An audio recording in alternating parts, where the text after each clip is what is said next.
இதுக்கப்புறம் நான் ஓவர் திங்கிங்கே பண்ண மாட்டேன். வாட் இஃப் என்ன பக்கத்து வீட்டு ஆண்டிக்கு பிடிக்காம வச்சுனா, பக்கத்து வீட்டு ஆண்டி இல்லை, பக்கத்து வீட்டு பொண்ணுக்கு என்ன பிடிக்காம போயிடுச்சு. வாட் இஃப் என்னோட லைஃப்ல நான் ஃபெயில் ஆயிட்டேன்னா, 2020 கோவிட் வராம வந்து என் வாழ்க்கை எங்கேயோ போயிருக்கும். இப்போ பாருங்க வாழ்க்கை எங்க இருக்கு, ஐயோ என்னடா பண்ண போறேன்.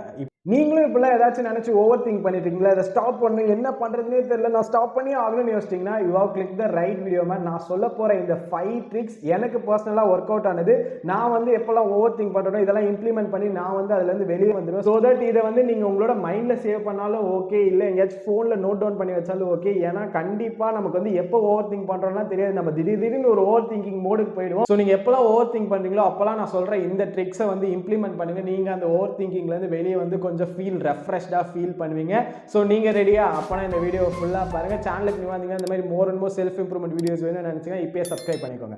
ஃபர்ஸ்ட் நம்ம எப்போ ஓவர் திங்கிங் பண்றோம் நமக்கே தெரியாது. நம்ம வந்து சம்டைம்ஸ் நம்மளோட ஓவர் திங்கிங் எப்படி ஆகிடும்னா நமக்கு ஒரு மென்டல் ஸ்ட்ரெஸ் மாதிரி ஆகிடும். அந்த மென்டல் ஸ்ட்ரெஸ்க்குள்ள நீங்க போனீங்கன்னா இதை ஃபாலோ பண்ணுங்க. நான் ஃபாலோ பண்ணுவேன், எனக்கு பெர்ஃபெக்ட்டா 100% வந்து ஒர்க் அவுட் ஆகிருக்கு. இதை நான் பண்ணும்போது எனக்கு ஒன் டைம் கூட ஃபெயில் ஆனது கிடையாது. நான் இதை பண்ணும்போது எல்லா தடவையுமே நான் வந்து ஒரு மாதிரி ரெஃப்ரெஷ்டா ஃபீல் ஆயிருக்கேன். எனக்கு வந்து அந்த ப்ராப்ளம்க்கு நான் எதை நினைச்சு ஓவர் திங்க் பண்ணிட்டு இருந்தேனோ அது எனக்கு வந்து சொல்யூஷன் கிடைச்சிருக்கு. ஸோ இது என்னன்னா, நீங்க வந்து எப்பெல்லாம் உங்களுக்கு ஒரு மாதிரி ஓவர் திங்க் பண்ணி ஒரு மாதிரி மென்டல் ஸ்ட்ரெஸ் ஆகுதோ அப்பெல்லாம் just go for a walk. நீங்க எங்க வேணாலும் போகலாம். நீங்க வந்து மாடியில கூட நடக்கலாம், இல்லை நான் வந்து வெளியே நடப்பேன் அப்படின்னு நினைச்சுன்னா ஸ்ட்ரீட்ஸ்ல நடங்க, இல்லை உங்களுக்கு பக்கத்துல பார்க் இருந்துச்சுன்னா அங்கே நடங்க. உங்களோட போனை மட்டும் ஆஃப் பண்ணிட்டு நீங்க வந்து நடந்து பாருங்க.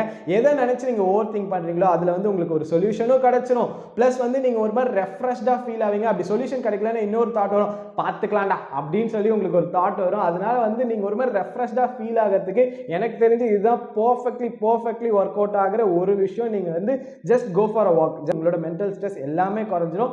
அப்படி இல்லை எனக்கு வந்து வாக் போகிறது பிடிக்கலன்னா நீங்க ஜிம் போற பர்சனாக இருந்தால் ஜிம்முக்கு போங்க. ஏன்னா ஒரு பிசிக்கல் ஆக்டிவிட்டி நம்ம பண்ணும்போது நம்மளோட மென்டல் ஸ்ட்ரெஸ் அப்படியே குறைஞ்சிடும். ஸோ நீங்க வந்து வெளியெல்லாம் என்னால் போக முடியல அப்படின்னு நீங்க நினைச்சீங்க, ஏதோ ஒரு டைம் வந்து என்னால் வெளியெல்லாம் போக முடியல, ஆனால் நடந்த ஸ்டாப் பண்ணா ஜஸ்ட் உங்களோட ரூம்குள்ளே வந்து நடங்க. உங்களோட ஃபோன் ஆஃப் பண்ணிட்டு ரூம்குள்ளே நடந்து பாருங்க. உங்களோட பாடியை மட்டும் மூவ் பண்ணி பாருங்க. அந்த மென்டல் ஸ்ட்ரெஸ், அந்த ஓவர் திங்கிங் எல்லாமே வந்து குறைஞ்சிரும். செகண்ட், ஒரு நெகட்டிவான விஷயம் உங்களோட மைண்டுக்குள்ள ஓடிக்கிட்டே இருக்கு, எனக்கு வந்து அதை பத்தி நீங்க யோசிச்சுட்டே இருக்கீங்க, அதை எப்படி ஸ்டாப் பண்ணணும்னு யோசிச்சிங்கன்னா, நீங்க வந்து உங்களோட ஃப்ரெண்ட்ஸ் இருக்காங்க பார்த்தீங்களா, உங்களோட ஃப்ரெண்ட்ஸ் கூட கிடையாது, உங்களோட க்ளோசஸ்ட் ஃப்ரெண்ட் ஆர் வந்து ஒரு பர்சன்ட்ட பேசுனீங்கன்னா எப்பயுமே நீங்க பாசிட்டிவ் ஆயிடுவீங்க பார்த்தீங்களா, அந்த பர்சன்ட்ட வந்து போய் பேசுங்க. அந்த பர்சன்ட்ட வந்து எமோஷனை வந்து ஷேர் பண்ணுங்க.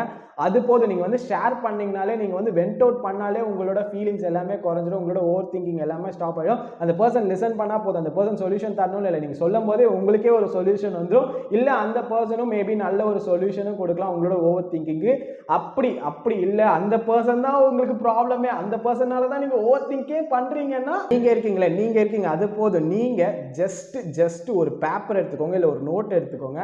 அதுல நீங்க எதை நினைச்சு ஓவர் திங்க் பண்றீங்களோ அந்த விஷயத்தை எழுத ஸ்டார்ட் பண்ணுங்க. எழுதுங்க. ஒரு பெண்ணை வச்சு நீங்க வந்து என்னத்தை நினைச்சு ஓவர் திங்க் பண்றீங்களோ அதை அப்படியே அந்த பேப்பர்ல எழுதுங்க. அந்த பேப்பர்ல எழுதி நீங்க முடிக்கும் போது அது ரொம்பவே ரெஃப்ரெஷிங்கா ஃபீல் பண்ணுவீங்க. பிளஸ் நீங்க எழுதி முடிக்கும் போதே, நீங்க எழுதும் போதே ஒரு சொல்யூஷனே அந்த பேப்பர்ல எழுதிருவீங்க. கண்டிப்பா எனக்கு ஒர்க் அவுட் ஆயிருக்கு. ஏதாச்சும் ஒரு ஓவர் திங்க் நான் ரொம்ப பண்ணிட்டு இருந்தேன், யாருமே எனக்கு இல்லை அப்படின்னா நான் வந்து ஒரு பேப்பர் எடுத்து எழுத ஆரம்பிச்சிடும். எழுதி முடிக்கும் போது எனக்கே அதுல சொல்யூஷன் கிடைச்சிருக்கு.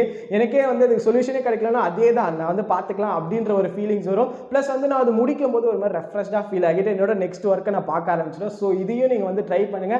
தேர்டு, நம்ம எப்போ ஓவர் திங்க் பண்ணுவோம்னா, நம்ம வந்து ஒரு விஷயம் பண்ணணும்னு இருக்கும், ஆனால் நம்ம பண்ணாமல் இருக்கும்போது தான் நம்ம வந்து ஓவர் திங்க் பண்ணிட்டே இருப்போம். இப்படி பண்ணலாமா, அப்படி பண்ணலாமா, இந்த விஷயத்த பண்ணா எவன் என்ன நினைப்பான், அவன் என்ன நினைப்பான் அப்படின்னு சொல்லி நம்ம பாட்டு யோசிச்சுட்டே இருக்கோம். அதனால தான் நம்ம மோஸ்ட் ஆஃப் த டைம் அப்படியே ஓவர் திங்க் பண்ணிட்டே இருப்போம். நம்ம வந்து ஒரு விஷயம் ஃபிக்ஸ் பண்ணியிருப்போம், இது பண்ணணும் அப்படின்ட்டு, ஆனால் தள்ளி போட்டு ப்ரோக்ராஸ்டினேட் பண்ணிட்டு அது பாட்டு திங்க் பண்ணிட்டே இருப்போம். இது பண்ணால் அது ஆயிடலாம், இது பண்ணால் நம்ம 5 வருஷத்துல மாசம் ஆயிடலாம் அப்படின்லாம் யோசிச்சுட்டே இருந்து நம்ம பண்ணாமல் இருக்கும்போது தான் ஓவர் திங்க் பண்ணிட்டே இருப்போம். அது கடைசியில் என்ன ஆகணும், இன்னும் எதுவுமே பண்ணலன்னு சொல்லி ஒரு ஸ்ட்ரெஸ் ஆகிடும்.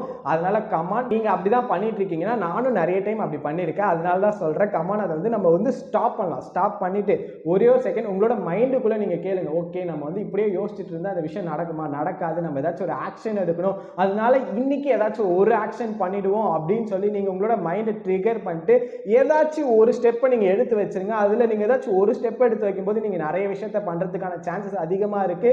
இல்ல நீங்க அட்லீஸ்ட் அந்த ஒரு ஸ்டெப்பா தான் நீங்க எடுத்து வச்சிருப்பீங்க, உங்களோட ஓவர் திங்கிங்கை வந்து குறைச்சிருப்பீங்க. ஏன்னா நம்ம வந்து ஒரு விஷயத்தை ஸ்டார்ட் பண்ணுறோம்னா நம்ம ஓவர் திங்க் பண்ண மாட்டோம். நம்ம அந்த விஷயத்தை ஸ்டார்ட் பண்ணுறதுக்கு முன்னாடி வரைக்கும் நம்ம பாட்டு ஓவர் திங்க் பண்ணிட்டே இருப்போம். ஸோ தட் நீ அதுக்கு ஏதாச்சும் ஒரு ஸ்டெப் நான் எடுத்துறேன், இந்த டேபிளை நான் மூவ் பண்ணிடுறேன் அப்படின்னாச்சும் நீங்கள் பண்ணிட்டீங்கன்னா கண்டிப்பாக அந்த விஷயத்தை நீங்கள் முடிச்சுட்டு ஓவர் திங்கிங்கை ஸ்டாப் பண்ணிடுவீங்க. ஃபோர்த்து, நம்மளால சில திங்ஸை கண்ட்ரோலே பண்ண முடியாது. அந்த விஷயத்தை நினச்சி தான் நம்ம மோஸ்ட் ஆஃப் த டைம் இல்லை எல்லா டைமும் நம்ம வந்து ஃபீல் பண்ணிட்டு இருப்போம், ஓவர் திங்க் பண்ணிட்டு இருப்போம். அதை வச்சு தான் நமக்கு ஒரு நெகட்டிவான எமோஷன்ஸே இருக்கும். உங்களால் கண்ட்ரோலே பண்ண முடியாத விஷயத்தை நினச்சி தான் நீங்கள் எப்பயுமே வந்து ஓவர் திங்க் பண்ணிட்டு இருப்பீங்க. ஃபார் எக்ஸாம்பிள், நீங்கள் ஒரு விஷயம் பண்ணணும்னு நினைக்கும் போது நீங்கள் எதுக்கு அந்த விஷயத்தை வந்து ஓவர் திங்க் பண்ணுவீங்கன்னா, நான் இப்போ பண்ணனா வந்து மற்றவங்க என்ன சொல்லுவாங்க, அவன் என்ன நினைப்பான், இவன் என்ன நினைப்பான்னு சொல்லி தான் நீங்கள் வந்து மோஸ்ட் ஆஃப் த டைம் வந்து ஓவர் திங்க் பண்ணிட்டு அந்த விஷயத்தை பண்ணாமல் இருப்பீங்க. அதுதான் வந்து உங்களால் கண்ட்ரோல் பண்ண முடியாதுன்னு நான் சொல்கிறேன். ஏன்னா நீங்கள் வந்து மற்றவன் என்ன நினைப்பான்னு வந்து உங்களால் கண்ட்ரோலே பண்ண முடியாது. அவன் என்ன நினைப்பான்னு உங்களுக்கு தெரியவே தெரியாது. நீங்கள் அவன் என்ன நினைப்பான்னு நினச்சி உட்காந்து ஃபீல் பண்ணிட்டு ஓவர் திங்க் பண்ணிட்டு இருந்தீங்கன்னா நீங்கள் அந்த விஷயத்தை பண்ணவே மாட்டீங்க. அது பண்ண மாட்டீங்கன்னு மட்டும் இல்லாமல் நீங்கள் ஓவர் திங்க் பண்ணிட்டு உங்களை நீங்களே ஒரு மென்டல் ஸ்ட்ரெஸ்க்குள்ள வந்து நீங்களே ஆளாக்கிப்பீங்க. இது வந்து ஒரு கைண்ட் ஆஃப் எக்ஸாம்பிள் தான். உங்களுக்கு பிடிச்சிருக்க பர்சனுக்கு உங்களுக்கு பிடிக்கலன்னு சொல்லி ஃபீல் பண்ணுறதுலாம் வந்து உங்களால் கண்ட்ரோல் பண்ண முடியாது. நீங்கள் எப்பயுமே ஒரு மைண்ட் செட்டை ஞாபகம் வச்சுக்கோங்க. உங்களால் என்ன கண்ட்ரோல் பண்ண முடியுமோ அதுக்கு மட்டும் தான் நான் ஃபீல் பண்ணுவேன், அதை மட்டும் தான் நான் ஓனர்ஷிப் எடுத்துப்பேன், அதுக்கு மட்டும் தான் நான் வந்து கண்ட்ரோல் எடுத்துப்பேன் அப்படின்னு வந்து நீங்கள் மைண்ட் செட்டை மாற்றுங்க. ஏன்னா உங்களால் கண்ட்ரோலே பண்ண முடியாத விஷயம், நாளைக்கு மழை பெய்யுமா பெய்யாத அதுக்கெல்லாம் உட்காந்து ஃபீல் பண்ணுறது, இந்த மாதிரி உங்களால் கண்ட்ரோல் பண்ண முடியாத விஷயத்த நான் இனிமேல் நான் ஃபீலே பண்ண மாட்டேன், அதுக்கெல்லாம் நான் என்னோட டைமை வந்து வேஸ்ட்டே பண்ண மாட்டேன் நீங்கள் யோசிச்சிங்கன்னா கண்டிப்பாக நீங்கள் வந்து ஓவர் திங்கே பண்ண மாட்டீங்க. ஃபிஃப்த்து, நம்ம ரெண்டே விஷயத்தை நினச்சி தான் வந்து ஓவர் திங்க் பண்ணுவோம், ஃபீல் பண்ணிட்டு இருப்போம். அது வந்து ஒன்று பாஸ்ட்டாக இருக்கும், இல்லைனா வந்து ஃபியூச்சராக இருக்கும். சில பேர் வந்து பாஸ்ட்டில் பேட் எக்ஸ்பீரியன்ஸ் இருக்கும், சில பேர் கிடையாதுங்க, இந்த வீடியோ பார்க்குறவங்க மட்டும் கிடையாது, எல்லாருக்குமே பாஸ்ட்டில் ஏதாச்சும் ஒரு பேட் எக்ஸ்பீரியன்ஸ் இருக்கும். அதை நினச்சி நம்ம ஃபீல் பண்ணிகிட்டே இருந்தால் ஃபீல் பண்ணிகிட்டே இருக்க வேண்டியது. அது நடந்துருச்சு, முடிஞ்சிச்சு, அது பாஸ்ட்டு. நம்ம வந்து எப்போ நம்ம வந்து மாறுறோமோ அப்போ மட்டும்தான் நம்மளால் அதுலேருந்து வெளியே வர முடியும். இல்லை சில பேர் வந்து ஃபியூச்சரை நினச்சி யோசிச்சுட்டு இருப்பாங்க. இது வந்து சில பேர் இல்லை, எல்லாருமே ஃபியூச்சரை நினச்சி பயப்படுவாங்க. நான் வந்து என்ன எக்ஸாம்பிள் சொல்லிக்கிறேன், நான் சம்டைம்ஸ் வந்து பாஸ்ட்டை நினச்சி நான் வந்து ஃபீல் பண்ணிட்டு இருப்பேன், சம்டைம்ஸ் நான் ஃபியூச்சரை நினச்சி ஃபீல் பண்ணுவேன். என்னடா வீடியோஸ் ஏறவே மாட்டேங்குது, நம்ம எதுவுமே சாதிக்க மாட்டோமா, இவ்வளோ ரிஸ்க் எடுத்துருக்கோமா, எல்லாமே போயிடுமா, அந்த அளவுக்கு நானுமே யோசிப்பேன். பட் ஆனால் இந்த ரெண்டு எக்ஸ்ட்ரீம்லையும் நம்ம யோசிக்கும் போது நம்ம எவ்வளோ டைம்குள்ளே ரிட்டர்ன் வரும். ஏன்னா நம்ம வந்து கண்டிப்பாக சில நாள் வந்து நமக்கு பாஸ்ட்டை நினச்சி ஞாபகம் வரும், சில நாள் நமக்கு ஃபியூச்சரை நினச்சி ஞாபகம் வரும். இந்த மாதிரி நம்ம ஏதாச்சும் ஓவர் திங்க் பண்ணிட்டு தான் இருப்போம். அது வந்து எவ்வளோ டைம்குள்ளே நம்ம ப்ரெசென்ட்குள்ளே வரோன்றதான் மேட்டர். ஸோ நான் வந்து யோசிக்கும் போது எனக்கு ஓகே பாஸ்ட் முடிஞ்சிச்சு, இதுக்கப்புறம் எதுக்கு அதை பற்றி யோசிச்சுட்டு, அது வந்து யோசிச்சாலும் வேஸ்ட்டு, என்னால் அதுலேருந்து எதுவுமே யூஸ் கிடையாது, நான் வந்து யோசிக்கிறதுனால மாற்ற போகிறது கிடையாது. நான் இந்த ஒரு மைண்ட் செட்டை ஞாபகம் வச்சுட்டு தான் நான் வந்து ப்ரெசென்ட்குள்ளே வரும். அதே நேரம் நான் ஃபியூச்சரை பற்றி ஓவர் திங்க் பண்ணிட்டு இருக்கும்போது ஓகே இது வந்து நம்ம ஓவர் திங்க் பண்ணிட்டு தான் நடக்காது, அதாவது ஆக்ஷன் எடுக்கணும் சொல்லிட்டு நான் இன்னைக்கு என்ன பிளான் பண்ணியிருந்தனோ அதை பண்ணுவோம். நம்ம பிளான் டெய்லி ஒர்க் அவுட் பண்ணுவோம், பார்ப்போம், ஃபியூச்சரில் கண்டிப்பாக சக்ஸஸ் ஆகணும் ஒரு ஓப்போட தான் ஓடுவோம். அது போதும். அப்படி நீங்கள் வந்து அந்த ஓவர் திங்க் பண்ணிட்டு இருக்கும்போது உங்களோட மைண்ட் நீங்கள் வந்து ப்ரெசென்ட்டுக்கு கொண்டு வந்துட்டாலே போதும், நீங்கள் வந்து ஓவர் திங்கிங்கை ஸ்டாப் பண்ணுவீங்க. ஸோ நான் இப்போ சொன்ன இந்த 5 ட்ரிக்ஸை உங்களோட ஃபோனில் சேவ் பண்ணிக்கோங்க, இல்லை உங்களோட மைண்டில் சேவ் பண்ணி வச்சுக்கோங்க. நீங்கள் எப்போ ஓவர் திங்க் பண்ணுறீங்களோ அப்போ வந்து இதை இம்ப்ளிமெண்ட் பண்ணி அந்த ஓவர் திங்கிங்லேருந்து வெளியே வாங்க.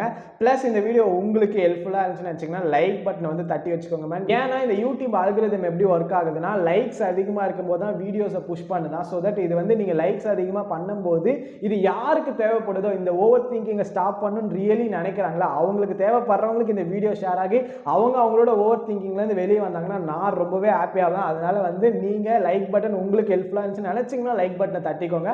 அப்படி இல்லைனா ஓகே உங்களுக்கு வந்து more and more self improvement வீடியோஸ்லாம் வேணும்னு நினச்சிங்கன்னா சேனலுக்கு புதுசாக இருந்தீங்கன்னா உள்ளே போய் பாருங்கள். உங்களுக்கு தேவைப்பட்டுச்சுன்னா அதையும் வந்து பார்த்துட்டு நீங்கள் நம்மளோட சேனலை வந்து சப்ஸ்கிரைப் பண்ணி வச்சுக்கோங்க. இன்ஸ்டாகிராமில் நான் மோர் அண்ட் மோர் அப்டேட்ஸோட வருவேன், அதனால என்னோட இன்ஸ்டாகிராம் பேஜையும் வந்து ஃபாலோ பண்ணிக்கோங்க. ஸோ அதையும் நான் வந்து லிங்க்லாம் கொடுத்துருக்கேன், ஃபாலோ பண்ணுன்னா ஃபாலோ பண்ணிக்கோங்கன்னு சொல்லிட்டு இந்த வீடியோ முடிச்சுக்கிறேன். Think positive and maths your life happy. Until this, bye. It's Vijay. Bye bye.